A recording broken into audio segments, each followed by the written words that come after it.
It was the saddest thing that had ever happened on TV. On June 7, 1917, Dino Paul Crocchetti was born in a two-room apartment above a shoemaker's business in Steubenville, Ohio. Gaetano and Angela, his parents, were Italian immigrants who were having a hard time making ends meet. Gaetano worked as a barber for 12 hours a day and only made $18 a week. Angela cleaned floors and did laundry only to save it from being thrown away. There wasn't any flowing water inside. 3 additional families used the same bathroom in the backyard. They could only eat bread, pasta, and the veggies they could cultivate. Dino didn't know how to speak English until he was 5. Kids at Grant Elementary made fun of his accent. His older brother had to come to class with him only to help him understand. Dino still felt like he didn't fit in. He couldn't stand school anymore by the time he was 13. He dropped out of 10th grade and told his mom he needed to bring home real money. He began transporting illegal alcohol across the Ohio River at night for 50 cents a day. He was running numbers for local bookies by the time he was 14. He would take bets from steel mill workers who would risk their whole paychecks.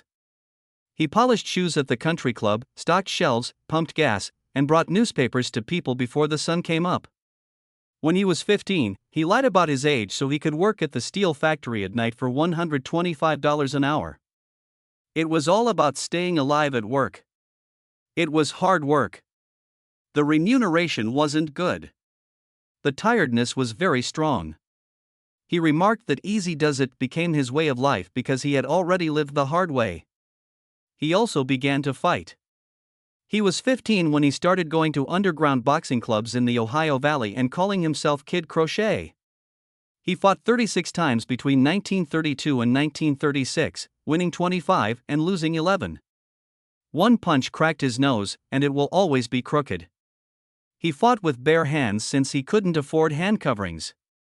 His knuckles broke and never healed properly. A hook cut his lip open in one fight. The scar never went away. He also lost feeling in some areas of his mouth, which gave him that half smile that people would later call adorable. He laughed about his record, stating, "I won all but 11, but every fight left something broken." In 1936, after a grueling contest at Steubenville Memorial Auditorium, 19-year-old Dino got hit with a rabbit punch to the temple and fell face first. He couldn't breathe anymore. It took 5 minutes to get him back. He woke up throwing up blood and couldn't recall his name. He was in the hospital for 3 days with a concussion so terrible that the doctor told him that if he got hit in the head again, he might die. His family couldn't afford the $470 payment for the hospital. That was all he could take. No more fighting. He focused on singing from then on. By 1934, when he was only 17, he was performing at shady bars in Steubenville and selling blackjack in the backrooms. People liked him. He stole Harry Mills' ideas from the Mills brothers and got paid in tips. Then it was time for an actual job. In 1935, band leader Ernie McKay recruited him for $75 a week, which was a lot of money at the time. He sang at the Walker House, the Rex Cigar Store, and anywhere else they would let him. He kept the style cool and polished. It was the reverse of all he had been through, and it worked. No one really talked about his employment either. He worked as a courier at the Rex Cigar Store when he was 17. The store was really simply a cover for an illegal casino. The Scola crime family was in charge of it. He handled the roulette wheel from 8 p.m. until 4 a.m. He made $30 a week plus tips, which was 3 times what he made at the mill. He would sing to calm distressed people who had lost money. He stayed calm when mobsters became mad. There were 2 raids by federal agents. Both times, he got away through the back alley. When things were slow, he would sing with dance bands as Dino Martini. He would always remember the mix of charm and danger. In 1938, when they were both broke and living in a dirty New York apartment with singer Sonny King, they came up with a crazy notion. They charged 50 cents each person to see bare-knuckle boxing contests in their living room. People crowded around to watch them fight until one of them fell. Dino knocked Sonny out cold the first time and they made $12. They did it 3 to 4 times a week until the walls were covered with blood and the landlord kicked them out. They were starving. They were in a lot of trouble. They were doing whatever it took to stay alive. A huge change happened in 1940. Sammy Watkins, the leader of the Cleveland band, offered him $200 a week to go on tour. But there was a problem. Watkins remarked that the name Dino Crocetti seemed too ethnic, so they changed it. He became Dean Martin from that day forward. The name was in English. It let people in. Dean traveled to ballrooms all over the Midwest from 1940 until 1943. People recalled his name because his voice was silky and his approach was easy. He married Betty McDonald in Cleveland in 1941. They had 4 kids. Craig was born in 1942, Claudia in 1944, Gail in 1945, and Diana in 1948. But Dean kept touring while Betty stayed home. He missed holidays, birthdays, and the first steps of his children. The distance was too much for the marriage to handle. They got a divorce in 1949, soon before Dean's life fell apart. In 1942, his history almost caught up with him and killed him. Police stormed a Cleveland gambling den and arrested him along with a group of dealers and performers. He was in big trouble. But a few days later, the matter was quietly dropped. Some people claim his former contacts in bootlegging helped. Dean didn't try to disguise the arrest. He leaned toward it. He used it to make himself seem mysterious. The cuner with a bad history. The person with the smooth voice who has seen the bad side and smiled. In 1943, he was inducted into the Army, but he only served for 14 months before being sent home because of a hernia. That turn of events changed everything. Dean stayed behind and became a star while other men went to war. He began playing at the Rio Bamba Room in New York for $500 a night. In 1944, he started his own radio show called Songs by Dean Martin on WAYO. Diamond Records signed him to a recording contract in 1946. The singles didn't do well, but his voice touched thousands of people. This was the moment that would transform comedy forever. Dean Martin and Jerry Lewis both took the stage at the 500 Club in Atlantic City on July 25, 1946. There was a gap in the program because an act was canceled. Dean earned $150 a week. Jerry is approximately the same. They made up their minds to do something. Dean sung. Jerry made funny faces. The crowd went crazy. They were making $1,000 a week in just a few days. At the Copacabana in September, it was $5,000. Hollywood called, NBC called, and Paramount offered them $50,000 for each movie. My Friend Irma came out in 1949 and made $3 million. They weren't even the main characters, but they stole the show. From 1949 to 1956, Martin and Lewis created 16 movies that made Paramount more than $50 million. Every release was a success. Their concerts were full. 4,000 admirers congregated outside the Paramount Theater in New York City hoping to get in. People laughed at Dean. He sang That's Amore in the Caddy, and it stayed at number 2 on the Billboard charts for 10 weeks in 1953. Sold 2 million copies. At 36, he got his first gold record. That song became his trademark. But something broke. Jerry grew bigger, louder, and more bossy. Dean began to feel like a sidekick. By 1952, they were making more than $1 million a year each. The Colgate Comedy Hour, their variety show, made $40,000 every episode, but things got worse. In 1954, Jerry accused Dean of stealing the show in Las Vegas. Dean left. Jerry hit him in the mouth after grabbing him by the shoulder. Dean had to get sutures. They still did the show the next night. It was all over by 1956. They announced their breakup to the world on July 24. Hollywood or Bust, their last movie, made $3 million. After that, they were gone. In one discreet news release, the team that had been in charge of comedy for 10 years disappeared. In 1956, when Dean Martin left Jerry Lewis, most people assumed he was done. For 10 years, he had been the calm, straight man to Jerry's craziness. Their breakup was loud, messy, and out in the open. Everyone thought Jerry would get better while Dean got worse. But Dean didn't go away. He discreetly recorded a song called "Memories Are Made of This" at Capitol Records just a few months before they broke up. Dean's soft charm wrapped around it, while the Easy Riders sang backup. The track reached #1 in January 1955 and stayed there for 5 weeks in a row. It had sold more than 3 million copies by the end of the year. Dean made $100,000 in royalties from just that one song. That was enough to buy his freedom and show that he didn't need to be funny to be successful. He kept adding to it. Sway showed in 1954 that he could still make the top 10 even with a slow draw and a Latin beat. In 1955, Inamorata came in at #8. He wasn't singing like Sinatra or Crosby. He was doing something more gentle. His album Dream with Dean cemented the deal by 1957. More than 500,000 copies were sold. The arrangements were soft, the rhythm was slow, and the delivery was easy. He wasn't simply singing, he was drinking them. That laid-back sound became his trademark.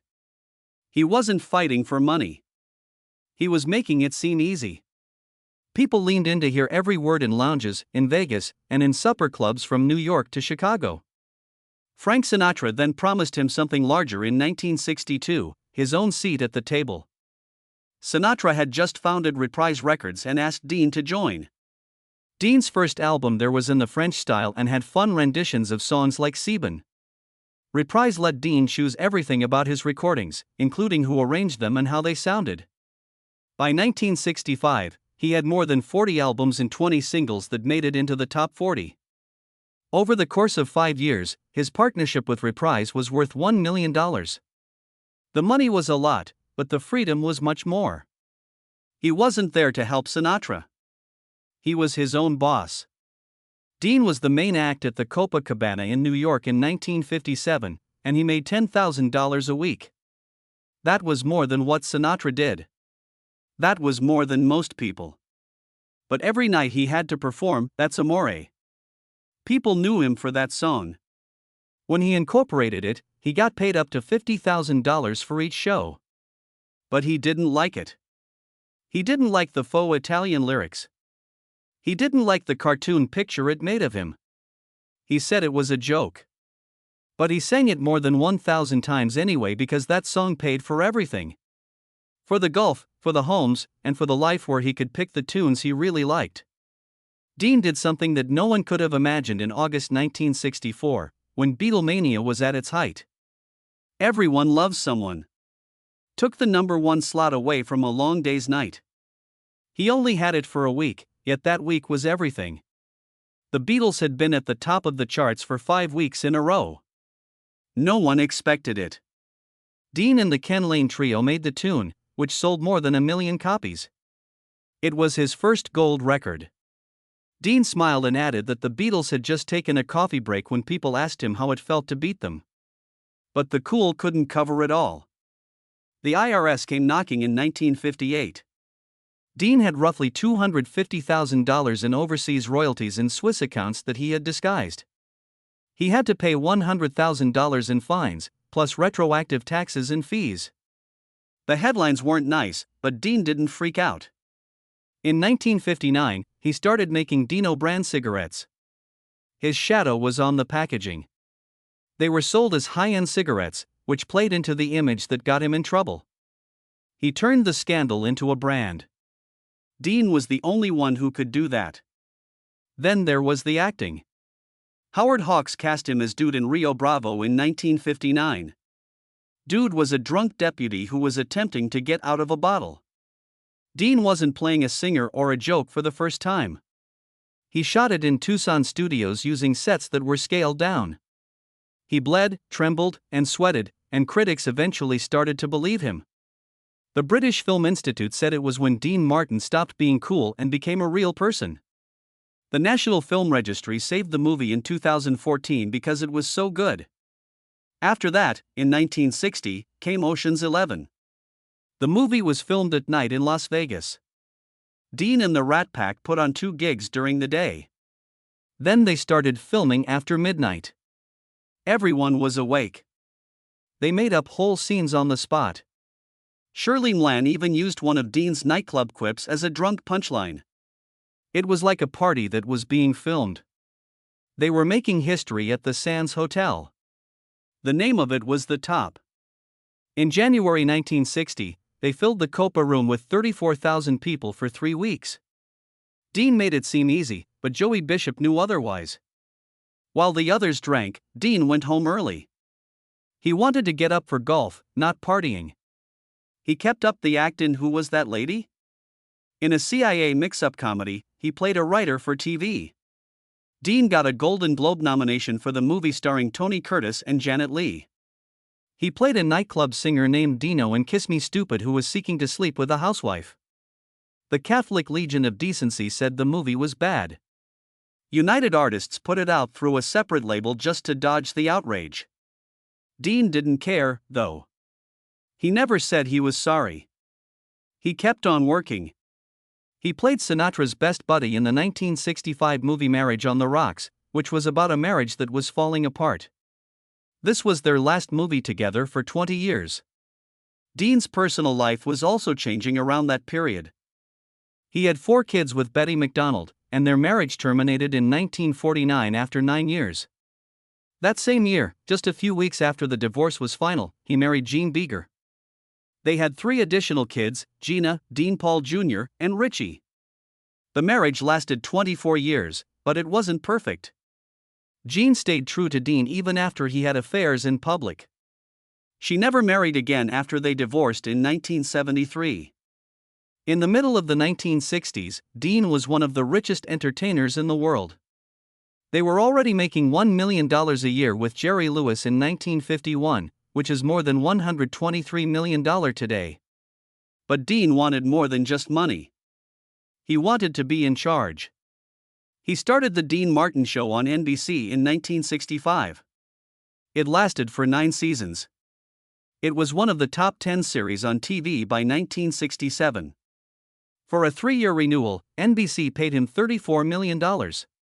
His contract said he didn't have to go to rehearsals. He just came, smiled, and made it work. Apple juice took the place of alcohol. His speech slurred, which added to his appeal. People thought he was usually inebriated, but he wasn't. He was pretending. Richie Martin later admitted that he used booze as a prop.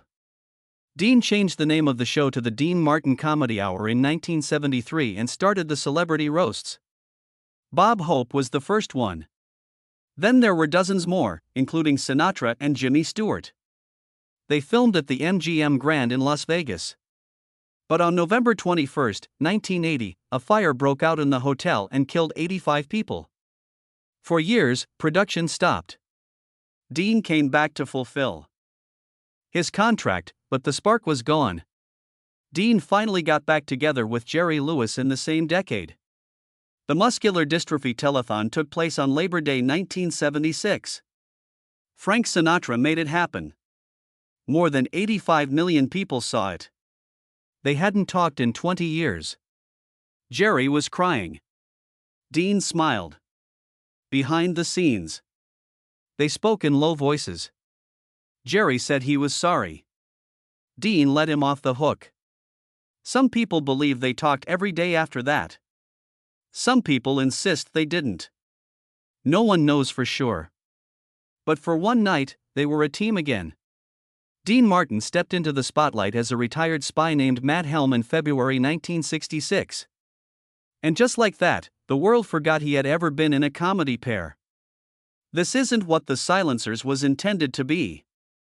It was meant to be a funny little satire on James Bond, but when it came out in theaters, it generated $16.3 million and made Dean the star of his own espionage series. People admired how calm he was, making jokes while saving the world with women like Stella Stevens and Sid Charisse around him. It was also nice that Columbia Pictures didn't wait. They put out the sequel only 10 months later. Murderers Row came out in December 1966 and was the 11th highest-grossing movie of the year. Dean continued going. The Ambushers came out in 1967, and The Wrecking Crew came out in 1968. Many people believed that Sharon Tate's performance in that movie was the best of her life. Bruce Lee taught her in person. The moves, the timing, and the power. He taught her everything she knew. But 6 months after the movie came out on August 9, 1969, the Manson family killed Sharon in her home. Dean was heartbroken. He didn't only lose a co-star. He lost a friend he had joked with and practiced with, someone whose life had just begun. He wouldn't make the fifth Matt Helm movie. The Ravagers was already announced and was already being worked on. Dean left. Colia Pictures penalized him by taking away his portion of the profits from Murderers Row, but he didn't move. Matt Helm was done after that. 2 years later, he went back to something greater. Airport was out in 1970 and was a huge hit all around the world. Created with a budget of $10 million. It made $128 million and became Universal's biggest hit, beating Spartacus. Helen Hayes received an Oscar for her role in the movie, which was nominated for 9 other awards, including Best Picture. Dean wasn't done yet. In 1971, he was in Something Big, where he played a dangerous outlaw who kidnaps a woman solely so he can barter her for a Gatling gun. It was crazy and loud, and it was filmed in Durango, Mexico. Dean would also not be the main character in a big movie again. He was done trying to get attention. The stress, the long hours, the work. He gave it all up for TV specials and quick, easy cameos that paid well and didn't ask for anything. Dean got a fresh lease on life on TV in the 1970s. In 1973, The Dean Martin Show changed into a weekly roast that was more relaxed and funny. Bob Hope launched it, and it went on for 10 years. 54 famous people got burned every week, usually from the MGM Grand Hotel in Las Vegas. It was simple. It was bright. It was Dean's speed. In the middle of this second wave of fame, something strange happened. Dean married Catherine Horn on April 25, 1973, right after he and Johnny Beager had a divorce. She was 23 years old.